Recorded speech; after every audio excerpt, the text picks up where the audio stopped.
തളിപ്പറമ്പിൽ KSEBയുടെ 220 kilowatt line പൊട്ടിവീണു. Taliparamba Rajarajeshwara ക്ഷേത്രത്തിന് സമീപത്തെ കോട്ടക്കുന്ന് ടവറിൽ നിന്നുള്ള ലൈനാണ് ബുധനാഴ്ച പുലർച്ചെ പൊട്ടിവീണത്. ഓട്ടോമാറ്റിക് സംവിധാനം പ്രവർത്തിച്ച വൈദ്യുതി വിതരണം നിലച്ചുവെങ്കിലും കമ്പി പൊട്ടിവീണ 3-ഫേസ് ലൈനിൽ വൈദ്യുതി പ്രവഹിച്ചിരുന്നത് ആശങ്കയ്ക്ക് ഇടയാക്കി.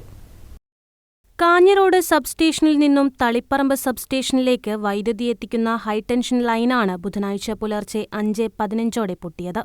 തളിപ്പറമ്പിൽ നിന്നും മൈലാട്ടി സബ്സ്റ്റേഷനിലേക്കുള്ള ഹൈടെൻഷൻ ലൈനും ഒരേ ടവറിലൂടെ തന്നെയാണ് കടന്നുപോകുന്നത്.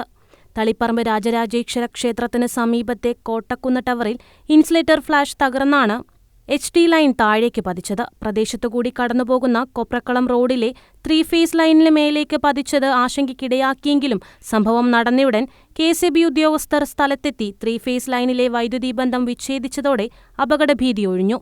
HD ലൈൻ പൊട്ടിയ ഉടൻ തന്നെ ഓട്ടോമാറ്റിക് സംവിധാനത്തിലൂടെ വൈദ്യുതി വിതരണം വിച്ഛേദിക്കപ്പെട്ടിരുന്നു.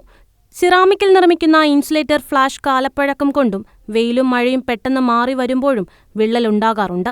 ഈ വിള്ളലുകളിലൂടെ മഴവെള്ളം ഇറങ്ങുമ്പോഴാണ് വൈദ്യുതി ഷോർട്ടായി ഇൻസുലേറ്റർ ഫ്ലാഷ് തകരുകയും HD ലൈൻ താഴേക്ക് പതിക്കുകയും ചെയ്യുന്നത്.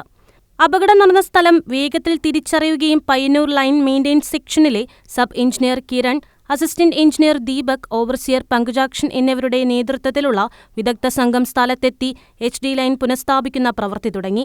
വളരെ അപൂർവമായി മാത്രമേ ഇത്തരത്തിലുള്ള അപകടങ്ങൾ ഉണ്ടാകാറുള്ളൂവെന്ന് അസിസ്റ്റന്റ് എഞ്ചിനീയർ ദീപക് പറഞ്ഞു.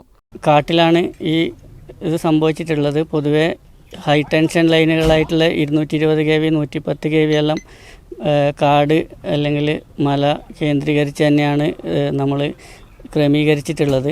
അത് കാരണം നമ്മളൊരു പബ്ലിക് പ്ലേസ് അവോയ്ഡ് ചെയ്തു പോകുന്നതുകൊണ്ട് തന്നെ അത്തരം അപകടങ്ങൾ നമുക്ക് ഒഴിവാക്കാൻ സാധിക്കാറുണ്ട്.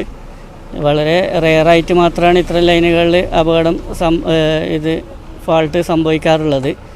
ഒരു 3 മാസത്തിൽ ഒരു സപ്ലൈ ഇൻട്രപ്ഷനൊക്കെ ഉണ്ടാവാറുള്ളൂ.